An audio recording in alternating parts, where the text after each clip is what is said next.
Football Facts presents 7 great footballers that you might have never heard of. Number 7.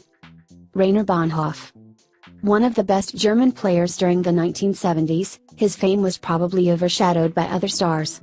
Beckenbauer was the captain, Mayer was the goalkeeper, Müller was the striker, Vogt and Breitner were the fullbacks, and Hoeneß was the mastermind. Bahnhof had a high work rate, helping the Germans to win the World Cup in 1974 against the Total Football of Netherlands. With West Germany he won the European Championship twice as well. He was also part of the great team of Gladbach, winning 4 championships and 1 UEFA Cup. He later joined Valencia, where he helped the team to win the Cup Winners' Cup in 1980.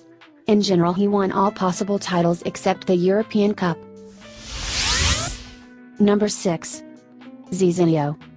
The Brazilian footballer was one of the greatest during 1940s and 1950s. He had a great career with Flamengo, winning 4 state championships, and later played for Bento and Sao Paulo. He was the best player of the World Cup in 1950 at a tournament where Brazil had its biggest shock.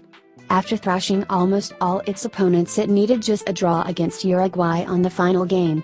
Surprisingly, Brazil lost at a packed-up Maracanã as Uruguay turned a game that was seemed lost after the goal of Frieza.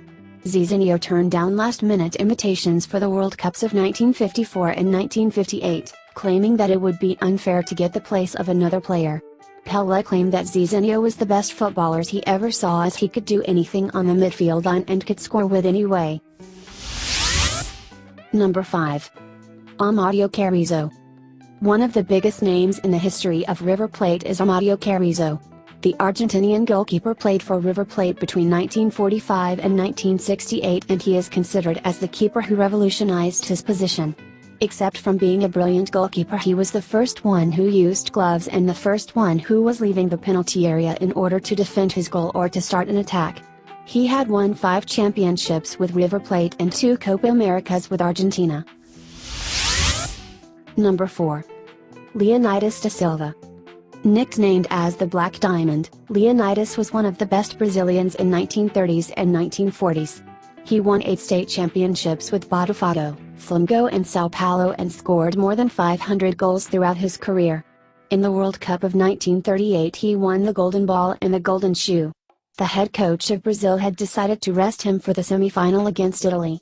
As a result, Brazil lost the game 2-1 to the eventual champions. Leonidas was also famous for his bicycle kicks at a period where this move was almost unknown. It is said that when he used it in the World Cup of 1938, the referee was not sure if it was within the rules. Number 3. José Manuel Moreno. The Argentinian attacking midfielder is considered by many as better than Pelé and Di Stefano. He played between 1935 and 1961 and won 6 championships with River Plate. He also won the championship with España in Mexico, Universidad in Chile, and Independiente Medellín in Colombia. With Argentina he played 34 games and scored 19 goals, winning the Copa America twice. Though he was drinking, smoking and missing training sessions, his physical abilities didn't prevent him to excel in the games. He is also one of the first players who played for both River Plate and Boca Juniors. In 1999 he was ranked among the 25 best players of the century and among the top 5 in South America. Number 2. Nándor Heide Cooney. For sure you are familiar to the names of Puskás, Kocic, and Cibor. The great Hungarian team that featured in the 1950s had amazing results, as it remained unbeaten for 4.5 years, but surprisingly lost on the World Cup final of 1954 against West Germany. Heide Cooney was a forward but was pulling the strings in the midfield line of the team, leaving space for Puskás and Kocic to score goals. On the final of the World Cup, the head coach of West Germany, Sepp Herberger, put a great emphasis in order to limit the action of Heide Cooney, as he believed that he was running the whole game of the mighty Magyars. This was said that was one of the main reasons that West Germany was able to win that final. Number 1. Valentino Metzler. Metzler was the captain of the great team of Torino, which dominated Italy during 1940s. His skills at that period were amazing, as he was the first all-around footballer. He was really fast and gifted with technical abilities that not many players had during that time. He was also one of the greatest captains of all times, as he inspired his teammates. He had won 5 championships with Torino until 1949.